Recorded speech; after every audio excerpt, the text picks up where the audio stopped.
พร้อมแล้วทั้งหมดเตรียมตัวกราบพระทำวัดเย็นค่ะทั้งหมดกราบพระพร้อมกันค่ะกราบกราบกราบกราบบารมีธรรมพ่อแม่ครูบาอาจารย์ครับทั้งหมดกล่าวคำบูชาพระรัตนตรัยพร้อมกันครับอิมินาสการเรนะพุทธังอภิปูชยามะ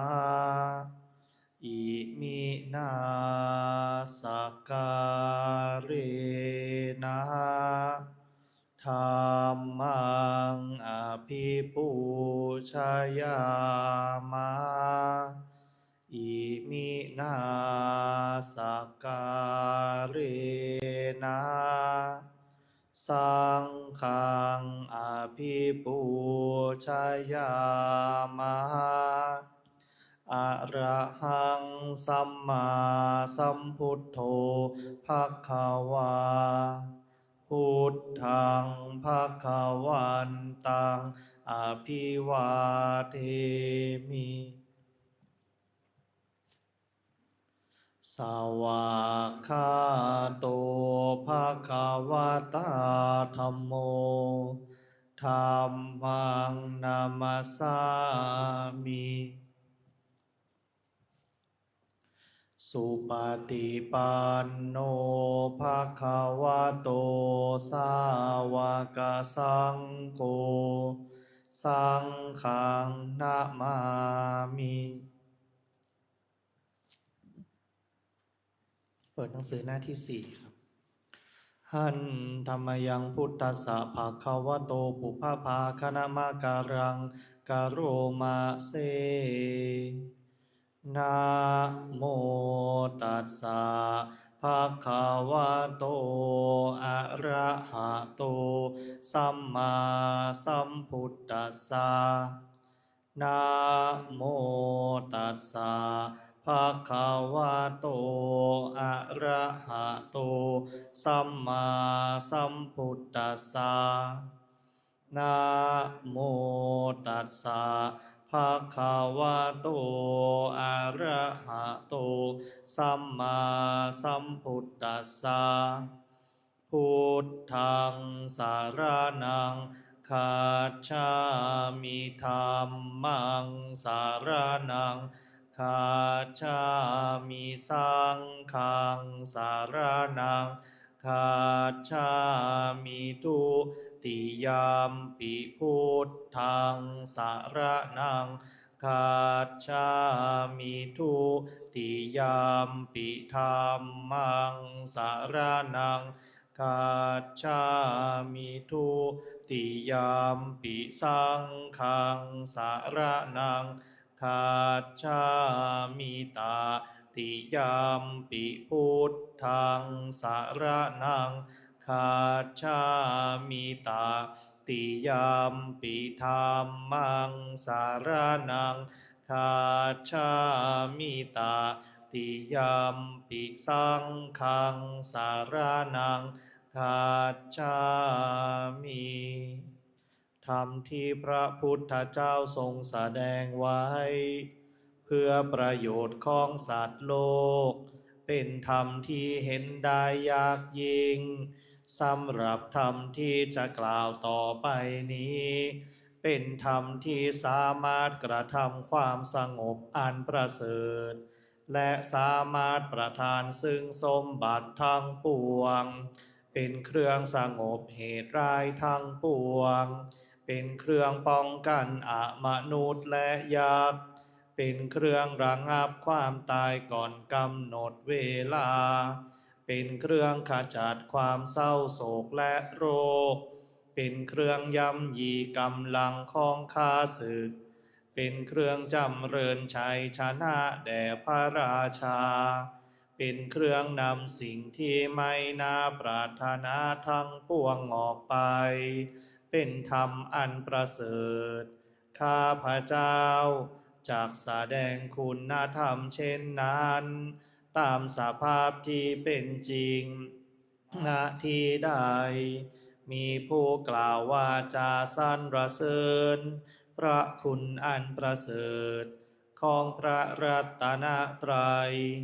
ด้วยจิตที่เลื่อมใสณที่นั้นความสุขความสบายและความสวัสดีย่อมมีแก่ผู้นั้นตลอดการทุกเมื่อเปิดหนังสือไปหน้าที่8ครับหันธรรมยังปฏิจจสมุปาทธรรมเมสุอิทัปปัจจยตาทิธรรมะปัทังพนามาเสอิทัภิกขเวอริยสาวโกปฏิจจสมุปาทันเยวะสาธุกังโยนิโสมานะสิกโรติภิกษุทั้งหลายอริยสาวกในธรรมวินัยนี้ย่อมกระทำไว้ในใจโดยแยบคายเป็นอย่างดี ซึ่งปฏิจจสมุปบาทนั้นเทียว ดังนี้ว่าอิมัตสมิงสติอิตังโหติ เมื่อสิ่งนี้มี สิ่งนี้ย่อมมี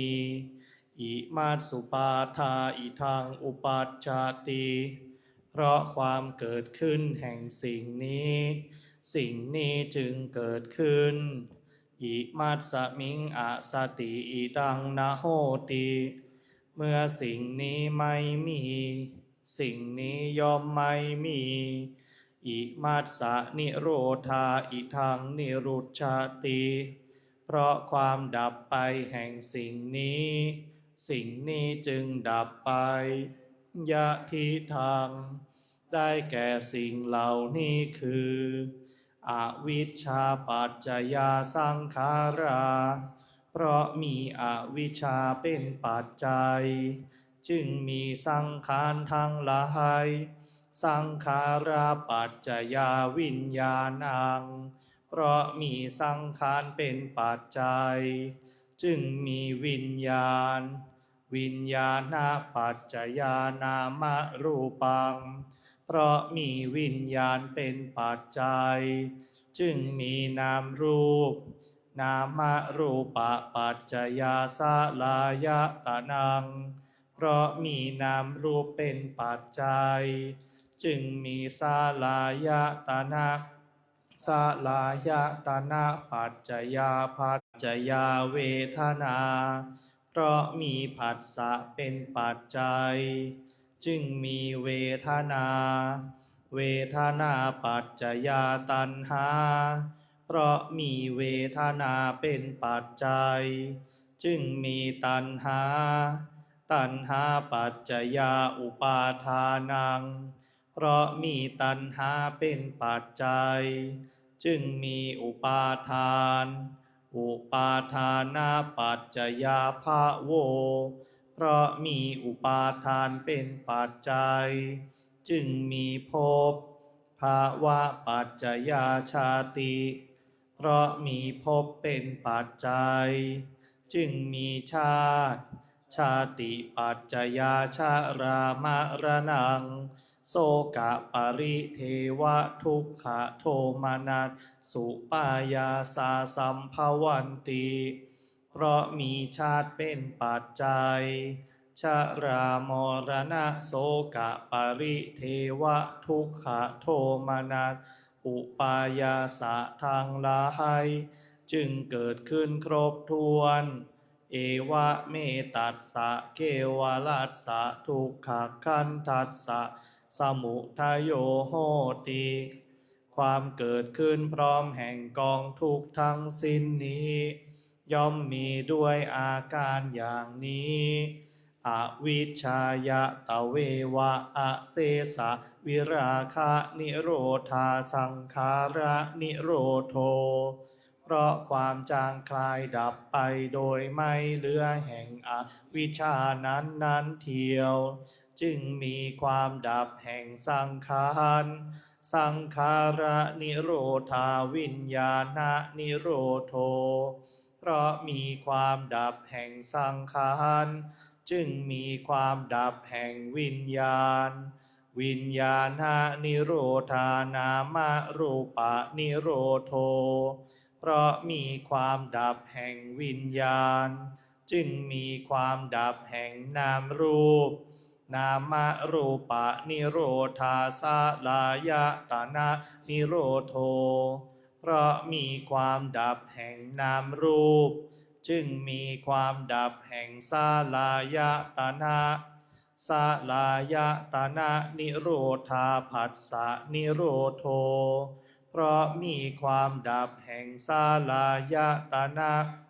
จึงมีความดับแห่งผัสสะผัสสะนิโรธาเวทนานิโรโธเพราะมีความดับแห่งผัสสะจึงมีความดับแห่งเวทนาเวทนานิโรธาตัณหานิโรโธเพราะมีความดับแห่งเวทนาจึงมีความดับแห่งตัณหาตัณหานิโรธาอุปาทานะนิโรโธเพราะมีความดับแห่งตัณหาจึงมีความดับแห่งอุปาทานอุปาทานะนิโรธาภาวะนิโรโธเพราะมีความดับแห่งอุปาทานจึงมีความดับแห่งภพภาวะนิโรธาชาตินิโรโธเพราะมีความดับแห่งภพจึงมีความดับแห่งชาติชาตินิโรธาชรามรณังโสกะปริเทวะทุกขโทมนัสสุปายาสานิรุชชันติเพราะมีความดับแห่งชาตินั้นแลชรามรณะโสกะปริเทวะทุกขโทมนัสอุปายาสะทางหลายจึงดับสิ้นเอวะเมตัสสะเกวลัสสะทุกขคันทัสสะนิโรโธโหติติความดับลงแห่งกองทุกข์ทั้งสิ้นนี้ย่อมมีด้วยอาการอย่างนี้ดังนี้เปิดหนังสือไปที่หน้า52ครับหน้า52หันธรรมยังมหาสติปทานธรรมปทังพนามาเสดูกะระภิกษุทางหลายอีกข้อหนึ่งภิกษุพิจารณาเห็นธรรมในธรรมคืออุปาทานขันธ์ห้าภิกษุพิจารณาเห็นธรรมในธรรมคืออุปาทานขันธ์ห้าอย่างไรเล่าภิกษุในธรรมวินัยนี้พิจารณาเห็นดังนี้ว่าอย่างนี้รูปอย่างนี้ความเกิดขึ้นแห่งรูปอย่างนี้ความดับแห่งรูปอย่างนี้เวทนาอย่างนี้ความเกิดขึ้นแห่งเวทนาอย่างนี้ความดับแห่งเวทนาอย่างนี้สัญญาอย่างนี้ความเกิดขึ้นแห่งสัญญาอย่างนี้ความดับแห่งสัญญาอย่างนี้สังขารอย่างนี้ความเกิดขึ้นแห่งสังขารอย่างนี้ความดับแห่งสังขารอย่างนี้วิญญาณอย่างนี้ความเกิดขึ้นแห่งวิญญาณอย่างนี้ความดับแห่งวิญญาณดังพันนามาชนี้ภิกษุย่อมพิจารณาเห็นธรรมในธรรมภายในบ้างพิจารณาเห็นธรรมในธรรมภายนอกบ้างพิจารณาเห็นธรรมในธรรมทั้งภายในทั้งภายนอกบ้างพิจารณาเห็นธรรมคือความเกิดขึ้นในธรรมบ้างพิจารณาเห็นธรรมคือความเสื่อมในธรรมบ้างพิจารณาเห็นธรรมคือทั้งความเกิดขึ้นทั้งความเสื่อมในธรรมบ้างย่อมอยู่อีกอย่างหนึ่ง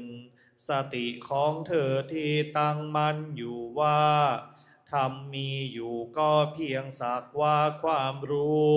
เพียงสักว่าอาศัยระลึกเท่านั้นเธอเป็นผู้อันตัณหาและทิฏฐิไม่อาศัยอยู่แล้วและไม่ถือมั่นอะไรอะไรในโลกดูกระภิกษุทางหลายอย่างนี้แลภิกษุชื่อว่าพิจารณาเห็นธรรมในธรรมคืออุปาทานขันธ์ห้าอยู่ดูกระภิกษุทางหลายอีกข้อหนึ่งภิกษุพิจารณาเห็นธรรมในธรรม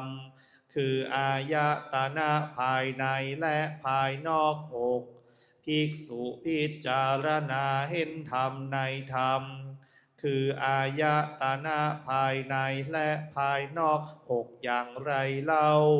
ภิกษุในธรรมวินัยนี้ย่อมรู้จักในตารู้จักรูปและรู้จักในตาและรูปทั้งสองนั้นอันเป็นที่อาศัยบังเกิดของสังโยชน์หนึ่งสังโยชน์ที่ยังไม่เกิดจะเกิดขึ้นด้วยประการใด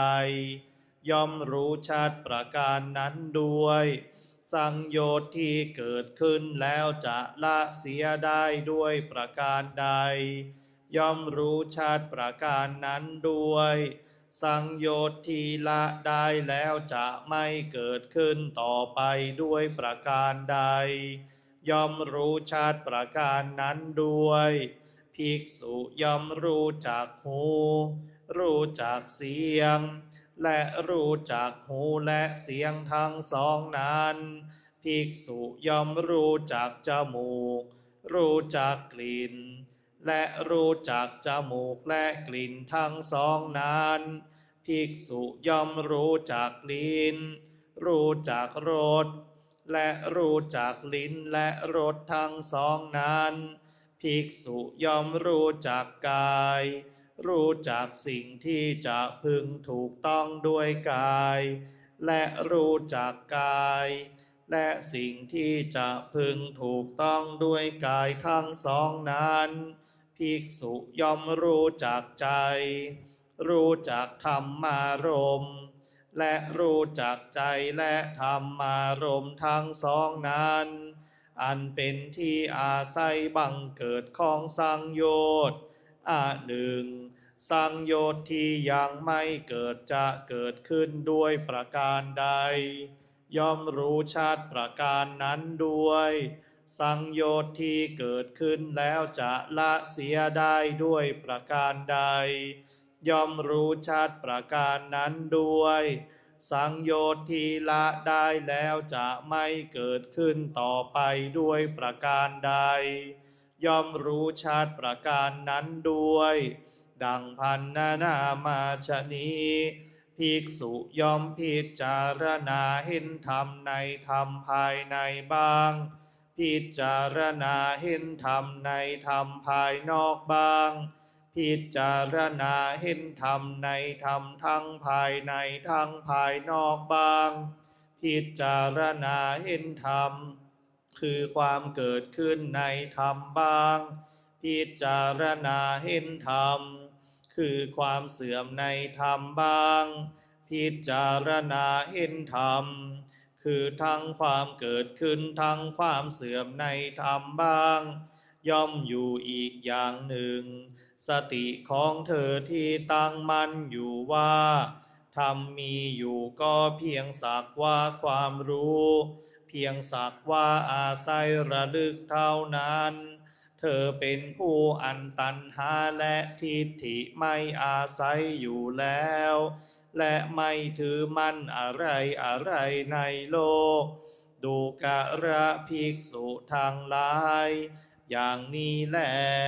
ภิกษุชื่อว่าพิจารณาเห็นธรรมในธรรมคืออายตนะภายในและภายนอกหกอยู่เปิดหนังสือหน้า89ครับ ชายันโตโพธิยามุนเลสากายานังนันติวัตโนเอตวังวิจัยโยโหหิจัยยสุจัยยามังคาอาปาราจิตตาปัลลังเกสีเสปัทธาวิโปคาเรอาภิเสสัพพะพุทธานังอาคัปปัตโตปะโมทาติสุนักขัตตังสุมังคาสุปะพาตังสุโหติตังสุขาโนสุมุหุตโตจะสุยิทังพระมจาริสุปาทาขีนังกายกรรมังวาจากรรมปาทาขีนังปะทาขีนังมโนกรรมปะนิทิเตปาทาขีนาปาทาขีนานิกาตวานาลาพันตัตเถปาทาขีเนสุขโขพุทธานังอุปาโทสุขาสัทธรรมเตสาสุขาสังคัสสะสามัคคีสามัคคานังตะโปสุขโขคติเศธโธชะเนตัสสามิงเยโคตาปติชายโนนาสัมปันโนโสเศธโธเทวามนุษย์เศรษฐีวาตาปติอาทิจโจรติมาภาจันทิมาสันนัตโทคติโยตาปติชายิตาปติพระมโนอัฏฐสัพพะมโหรตังพุทโธเตชะสาโรคายาปารามาลาภาสันตุทิปารามังทานังวิสาสาปารา มายาตินิพพานังปะระมังสุขัง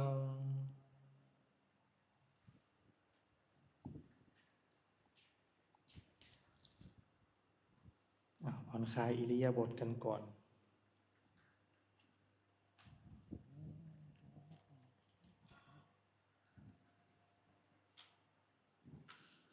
เป็นยังไงสวดไป3 บทสวดไป3 เรื่องเองนะ3 เรื่องนี่เหมือนกันตรงไหน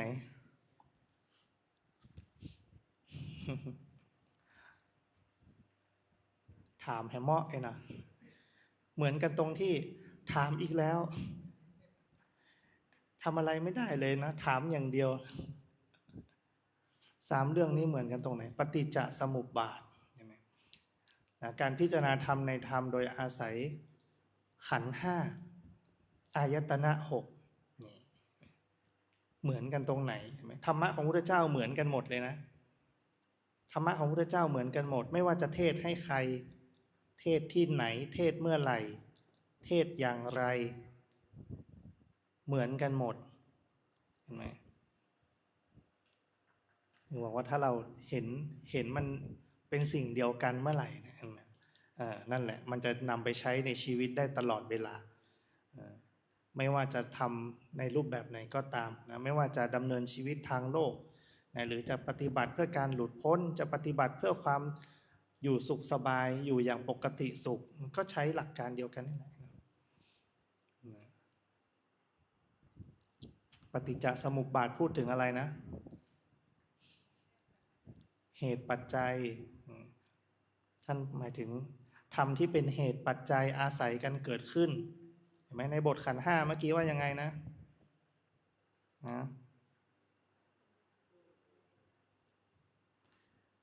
เหมือนขันธ์5เมื่อกี้ตรงไหนเนี่ย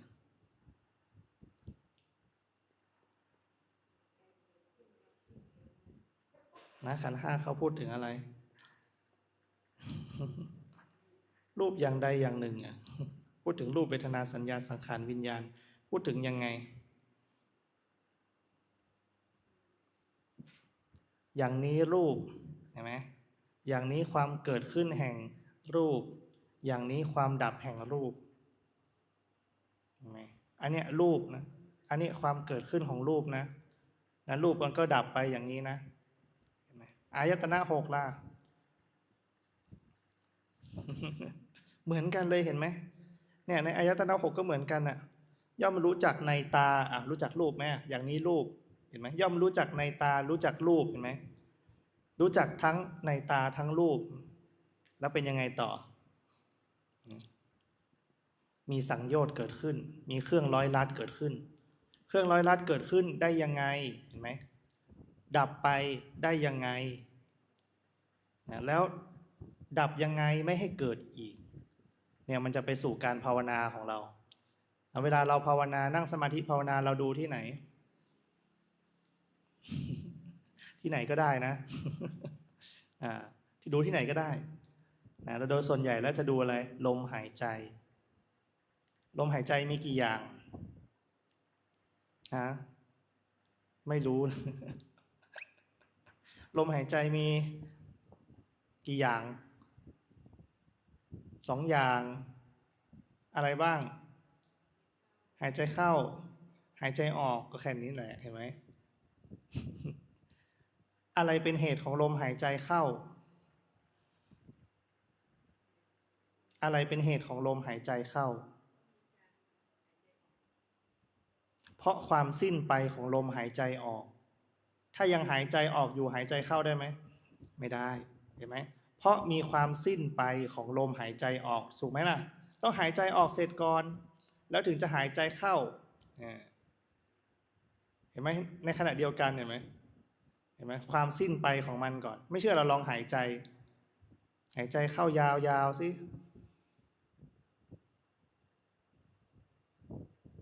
เห็นไหมก่อนจะหายใจออกเห็นไหมมันมีช่วงที่มันดับไปใช่ไหมล่ะน่ะความสิ้นไปของลมหายใจเข้าเป็นเหตุให้มีการหายใจออกเนี่ยเหตุปัจจัยไหมล่ะอันนี้คือรูปก็เป็นเหตุปัจจัยอย่างเงี้ยเห็นไหมเนี่ยเวลาเราเจริญภาวนานะให้เราดูอย่างนี้ด้วย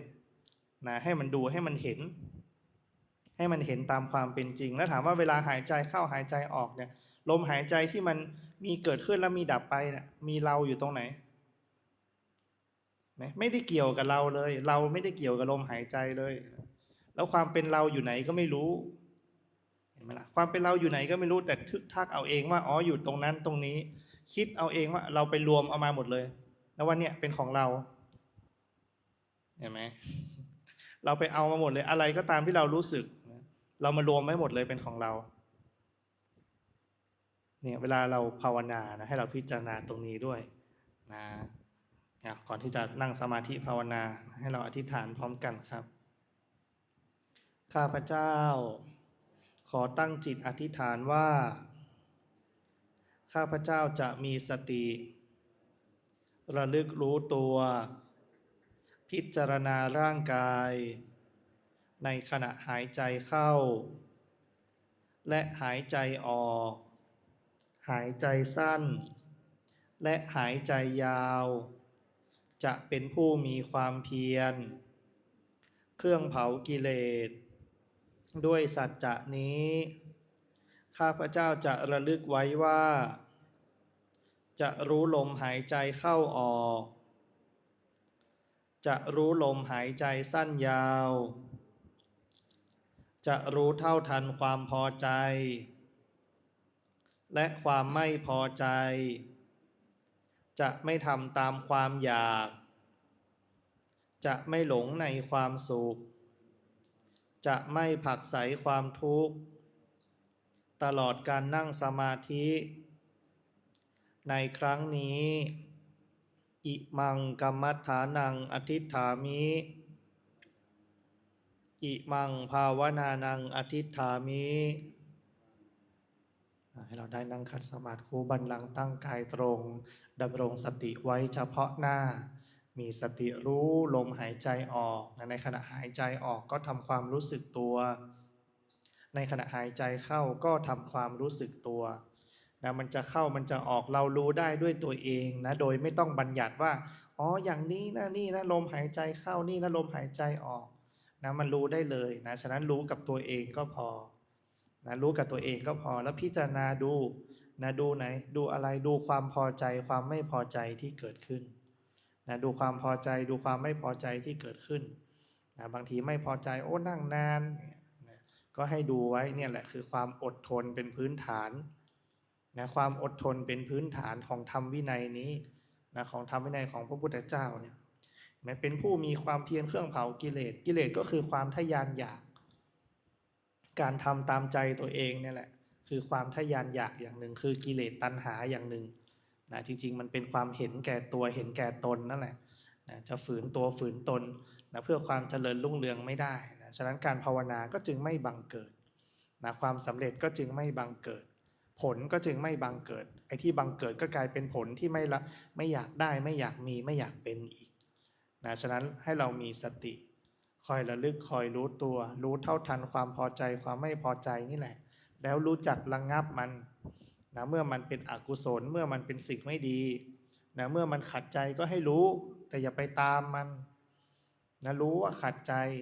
นะแต่ให้เรานึกถึงประโยชน์นะความอดทนเป็นพื้นฐานสู่ความสำเร็จนะ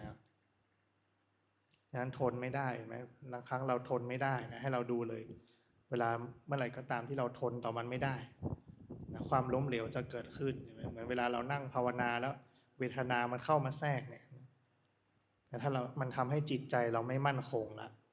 นะมันก็ไม่ใช่เรื่องแปลกอะไรมันก็ไม่ใช่เรื่องที่ผิดอะไร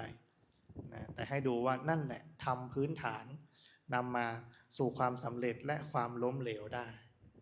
นะดูจิตได้ให้ดูจิตดูจิตไม่ได้ให้ดูกายดูจิตดูกายไม่ได้ทำสมถะก่อนทำสมถะทำสมาธิทำให้จิตมันตั้งมั่นเพื่อไปดูกายดูกายก็เพื่อให้เห็นจิตนั่นแหละเห็นจิตก็เพื่อให้เห็นธรรมแต่ถ้าไม่ได้เลยนะให้อดทนก่อนนะให้อดทนก่อนเป็นผู้มีความเพียรเครื่องเผากิเลสก่อนนะช่วงเวลานี้จะให้เราได้เจริญสมาธิภาวนาให้พอสมควรแก่เวลา